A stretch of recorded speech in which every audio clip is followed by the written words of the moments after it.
Bhojpur SP Pramod Kumar ने आज अपने कार्यालय में 2 मामलों को लेकर प्रेस वार्ता किया। प्रेस वार्ता के दौरान भोजपुर एसपी प्रमोद कुमार ने उद्वंत नगर थाना क्षेत्र के भिलाई गांव में गोली लगने से 8 वर्षीय बच्ची की हुई मौत मामले में खुलासा करते हुए बताया कि किसी ने भी घर में घुसकर हत्या नहीं की, बल्कि बच्ची आराध्या के पिता ने खुद स्वीकार किया कि नाजायज पिस्टल से बच्ची को खेल खेल में ही गोली लग गई थी। एसपी ने बताया कि इस कांड के उद्भेदन में प्रशिक्षु डीएसपी काजल जायसवाल व एएसपी हिमांशु की विशेष भूमिका रही। एसपी ने बताया कि जिस बच्ची की हत्या दूसरों द्वारा किए जाने के बाद परिजनों ने बताई थी, उस मामले में अनुसंधान के क्रम में खुलासा हुआ कि पिता ने नाजायज पिस्टल घर में छुपा कर रखा था। उसी पिस्टल को बच्ची ने खिलौना समझकर चलाया था। गोली लगने से उसकी मौत हुई थी। इस मामले में पुलिस ने बच्ची के पिता उद्वंत नगर थाना क्षेत्र के भिलाई निवासी कृष्णा कुमार सिंह को गिरफ्तार कर लिया। वहीं पुलिस ने एक पिस्टल व 2 जिंदा कारतूस भी बरामद किया। वहीं भोजपुर एसपी ने एक अन्य मामले का उद्भेदन किया। पिछले साल 16 अक्टूबर को चांदी थाना क्षेत्र के जलपुरा मठिया मोड़ के समीप डिलीवरी बॉय से हुई लूटकांड का खुलासा किया। इस मामले में पुलिस ने 2 को गिरफ्तार किया है, साथ ही लूट के दोनों मोबाइल को भी बरामद किया है। बताया जा रहा है कि चांदी थाना क्षेत्र के जलपुरा मठिया मोड़ के पास डिलीवरी बॉय ज्योति प्रकाश सिंह से बीते 16 अक्टूबर 2022 को बाइक सवार बदमाशों ने 10,000 रुपए पिस्टल का भय दिखाकर लूट लिया था और 2 मोबाइल छीन लिया था। विशेष डीआईयू की टीम ने छापेमारी कर दोनों संदेश थाना क्षेत्र के तिरकौल गांव निवासी चंदन कुमार और इसी गांव के विष्णु कुमार को गिरफ्तार कर लिया। साथ ही उसके पास से लूट का 2 मोबाइल भी बरामद किया। आज का प्रेस कॉन्फ्रेंस एक महत्वपूर्ण मामले के उद्भेदन के लिए बुलाया गया है। आप लोगों को अवगत होंगे आप लोग की 25 मार्च की एक घटना हुई थी। सुबह हम लोग को सूचना मिली थी, जिसमें ये मामला आया था कि 8 साल की बच्ची को जो है उद्वंत नगर थाना क्षेत्र में भिलाई एक क्षेत्र है, वहाँ पर पता चला था कि 8 साल की बच्ची को 4 लोग आके जो है गोली मार के चले गए हैं। तो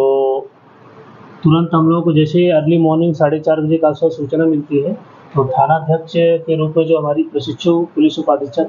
काजल जायसवाल हैं, इनको सूचना मिली और ये तुरंत 5 मिनट के अंदर उनके घर पर वहाँ पर पहुँच जाते हैं घटनास्थल पर।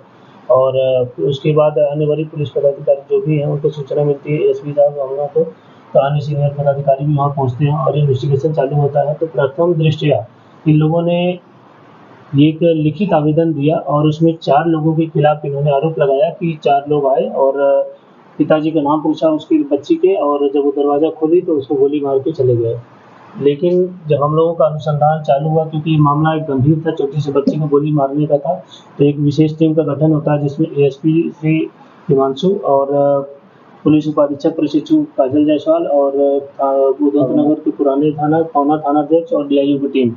ये लोगों मिल के वहाँ पर अपना एक अनुसंधान हम लोग तकनीकी दृष्टिकोण से भी स्टार्ट करते हैं, क्योंकि एक पेचीदा मामला था। इसमें एफएसएल की टीम भी सुबह बुला ली जाती है, एफएसएल की टीम भी आती है और सीडीआर हम लोग निकालते हैं और सीसीटीवी खुद इनके घर पे था। तमाम बिंदुओं पर जब अनुसंधान चालू करते हैं तो इन्होंने जो बातें शुरुआत में बताई थी, तो कुछ बातें इनकी संदिग्ध और विरोधाभासी थी। एक तो शाम को 8 बजे के आसपास गोली चलती है और ये लोग सुबह हम लोगों को 4-5 बजे के आसपास बताते हैं, तो 8-9 घंटे ये लोग डिले किए। और दूसरा था कि जो पहले हॉस्पिटल में ले गए थे और उस हॉस्पिटल से जब हम लोग पूछताछ किए तो हॉस्पिटल के डॉक्टर ने बताया कि जब ये लोग पहली बार बॉडी लेकर आए तो ये लोग बताए कि जो बच्ची छत से गिर गई है, लेकिन उन्होंने जब देखा कि ये बुलेट वुंड है तो फिर उन्होंने जो है बोला कि नहीं, आपको पुलिस को सूचना देना होगा। तो ये लोग बॉडी लेके वापस चले जाते हैं और उसके बाद देर संध्या के सदर हॉस्पिटल में जो है रात्रि में जो है जब बच्ची की डेथ हो जाती है, तब ये लोग अपना प्लान करके जो है पुरानी अदावत एक थी इनके घर में एक हत्या हुई थी, तो उसके जो अभियुक्त थे उनका नाम इन्होंने चारों अभियुक्त का डालते हैं। तो हमारी टीम उसमें भी अनुसंधान करती है, तो उनका लोकेशन वगैरह भी निकाला जाता है। तो जिन अभियुक्तों का नाम था वो पूरे भोजपुर में कहीं नहीं थे और एक सीसीटीवी इनके घर में लगा था, सीसीटीवी को भी वो डिलीटेड था और निकाला गया था। तो हम लोगों ने जब उसका तार वगैरह जो वहाँ हमारी टीम ने लगाया तो सीसीटीवी चालू हो गया। तो इसके साथ साथ तो जो आसपास के लोग थे उनसे भी पूछताछ की गई, तो उन्होंने बताया कि ऐसा कोई आवाज़ हम लोगों ने नहीं सुना था और देर रात्रि में जब रोने धोने की आवाज़ सुनाई देती है तब हम लोगों को घटना का पता चलता है कि उनके घर में बच्ची की डेथ हो गई है। तो इस तरीके से ये तमाम बिंदु थे। इसमें स्पेशली हमारे सहायक पुलिस अधीक्षक ने तो काम किया, लेकिन विशेष तौर पर धन्यवाद के पात्र हैं पुलिस उपाधीक्षक प्रशिक्षु काजल जायसवाल। इन्होंने बहुत मेहनत से इसमें सारी बिंदुओं की जो है पड़ताल की, सीडीआर हो, फोरेंसिक हो, चाहे अन्य तकनीकी बिंदु हो या लोगों से पूछताछ हो और उनके पिता की जो लोकेशन है, उन लोगों की जो बातें थी, स्टेटमेंट दिए गए विरोधाभासी थे, तमाम बिंदुओं पर अनुसंधान के बाद और जो हम लोगों के पास साक्ष्य भी आ गए जो इनकी बातों के विपरीत थे, तब इन लोगों ने स्वयं जो है स्वीकार कर लिया और इनके घर से फिर हम लोगों ने तलाशी करके जो है एक अवैध हथियार जो आप लोगों के समक्ष रखा हुआ है, पिस्टल ये बरामद करते हैं, 2 जिंदा कारतूस भी बरामद होते हैं। फिर इन्होंने ये स्वीकार किया कि एक्चुअली पहले इनके घर में एक हत्या हुई थी, तो उसके बाद ये लोग अवैध हथियार अपने घर में रखते थे। और उसी हथियार का जो है वो लोग घर में रखे हुए थे तकिए के नीचे और बच्चे घर में अपना पढ़ रहे थे, उसी समय ये लोग ध्यान नहीं दिए और स्वयं वो पिस्टल लेती है और ऐसे घुमा के खेलने का प्रयास करती है। उसी में जो है वो ट्रिगर दबा देती है जिससे गोली पहले ऊपर छत के पास जाके सीलिंग फैन में लगती है और वहाँ से रिकोचित होके फिर बच्चे के शरीर में ऊपर से, क्योंकि हम लोगों को पहले ये लगा था कि ऊपर से गोली लगी हुई थी कंधे से और नीचे पेट के बगल से निकल गई थी, तो गोली ऊपर से। और ये हम लोगों का ये पुख्ता इससे भी हुआ जब हमारी एफएसएल की टीम आई थी, तो एफएसएल की टीम ने भी बताया कि गेट के पास से ऐसा कोई भी गोली नहीं चली हुई है और इनके बिस्तर के पास गोली चली हुई है और ये गोली ऊपर से आई हुई है। तो इन सब बिंदुओं पे जब हमारे पास सबूत इतने ज़्यादा हो गए तो इन्होंने उनके पिताजी कृष्णा कुमार थे, लड़की के आराध्या सिंह जी,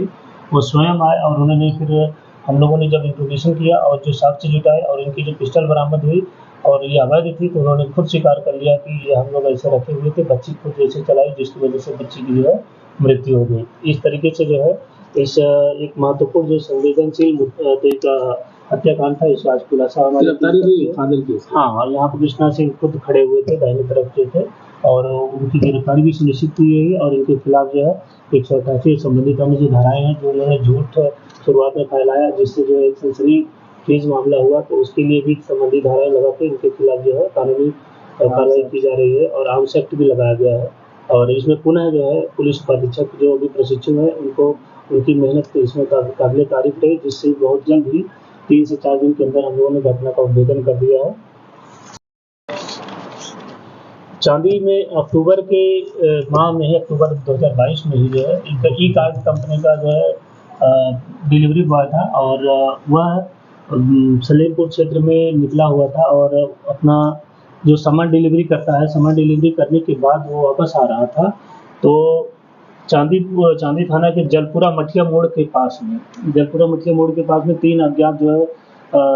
अपराधी थे और बाइक सवार थे। उन्होंने जो है हथियार के बल पे जो है इसको रोका, इसका 10,000 रुपये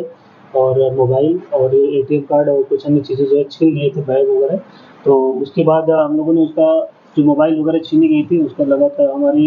एएसपी हिमांशु और हमारे डीआईजी की टीम थानाध्यक्ष इन लोगों ने जो अनुसंधान किया। उसके बाद